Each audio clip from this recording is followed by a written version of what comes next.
I think it's good because it motivates them. You know, they want to do well. They know what it's going to take to do that. And if they don't do those things, they won't achieve that goal. So, you know, well, like we told them, you know, last year was a good year. You know, it was a great year, but that was last year.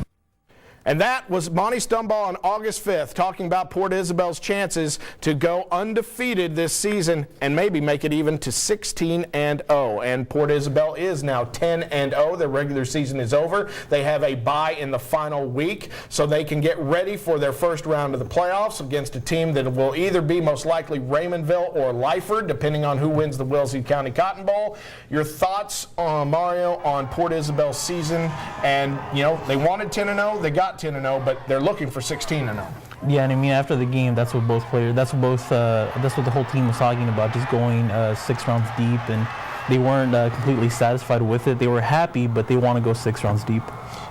They wanted 10-0. They got it, and they had to beat a 5A team right out of the box to do it. A good one. You know, the veterans team of Brownsville ended up being a very good football team. We found that out, and they didn't look very good against PI. That's how good the Tarpons are. Tarpon fans, watch out. You better keep scouting Belleville, though. They got you last year, and they're a lot better than you think. Whoa, we're already looking for. Look ahead. You better watch out. Already looking 4 rounds down the road. Well, why not? They're talking about the trip for 6, but just look at the numbers at what Port Isabel has done. They're only allowing 233 yards per game the entire season, and their rushers have almost gone for 2,000 yards. Just these two guys alone. Isaiah Martinez takes them over 2,000, but Gonzalez and Lozoya with 30 touchdowns between them. Mario, it's been an impressive year for Port Isabel. Are they better this year than they were last year? Yeah, and even Rio Hondo coach Rocky James said as much after the game. He's seen them and he knows them as well as anyone, just having played them throughout the years, and he thinks that they're more mature and they're better than last year. They brought back a lot of their talent, and I mean they just have an added year of experience.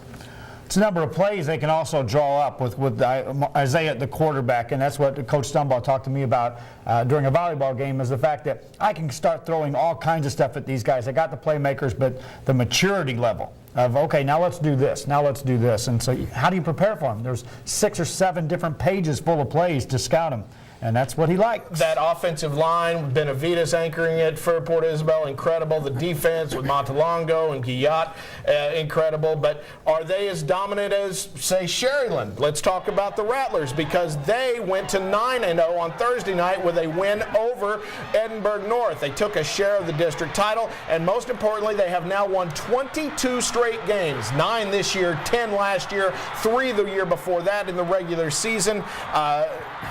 Joe, this Sherryland team, they just keep throwing athletes at you. They don't seem to have any stop. They just keep coming out of the faucet. No, and here's how good they are. I don't think anyone is looking at this too closely, but 4 turnovers against Edinburgh North. Most teams are not going to win that football game, and yet they won it and really take away a couple plays, made it look easy. That's how good they are. They overcame 4 turnovers against a good football team and still won convincingly. And all this under Ron Adami, at least the last 19. His first year last year, he goes 10-0. How much of it is the coach to keep this regular season win streak going? I mean, I don't think it's any surprise the last 2 years they've been able to post this kind of a record. I think it says a lot about him, his coaching staff, and the players who bought into the system too.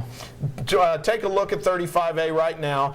Sherryland, Edinburgh North, Donna in. Economides in with a win. Vela needs to beat Sherryland, which hasn't happened in 22 games, and have Economides lose to get in. But right now we can look ahead and see the playoffs against District 29 5A, and thanks to Todd Oredinker for setting this up, because it's all set. Sherryland will take on United South. Donna will take on Laredo United. Edinburgh North will take on Eagle Pass, and then whoever gets in between Economides and Vela will take on an Alexander team. And Joe, when I look at that, I say that Donna Laredo United is going to be tough. Alexander against either Economides, Vela is going to be tough, but Edinburgh North and Sherryland should get into that second round. They really should, and it's because of the talent level they've got. And you know, we've already seen Alexander against Sherryland. It was a close game. Yes. So that tells you how tough Alexander is. But yeah, I think that's winnable games for Sherryland and Edinburgh North. And then after that, you're right. They're going to need some good play and maybe a break or two. All right, those are the 2 most dominant teams in the Valley, definitely over the past 2 years. When we come back on Sunday Sports Extra, we're going to talk more playoff action and how it was win or go home for PSJA taking on Weslaco. But what exactly happened in that game? And we'll talk about some of the top performers and that scoring machine that is McAllen Memorial. It's all next.